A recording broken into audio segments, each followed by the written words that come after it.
Plynová pizza pec Onykoda 2. Novinka pre túto sezónu. Nasledovník, náhradník za najpredávanejší model Koda 12. Poďme si teda vyskladať celú túto pec, aby bola pripravená. V spodnej časti vložíme batériu pre funkčnosť piezozapaľovania. Následne našrúbujeme nátrubok pre pripojenie plynu. Keď všetky tieto veci máme hotové, následne už len vložíme do pece samotný kameň. A pec máme hotovú. Absolútne jednoduché ovládanie, plynulá regulácia výkonu.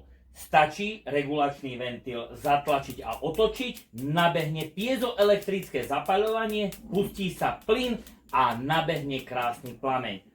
Už o niekoľko minút bude pizza pec nahriata dostatočne na to, aby ste si vedeli upiecť vlastnú pizzu. Chcete si doma vychutnávať pizzu ako z pravej talianskej reštaurácie? Upečte si ju sami. Nový model Onykoda 2.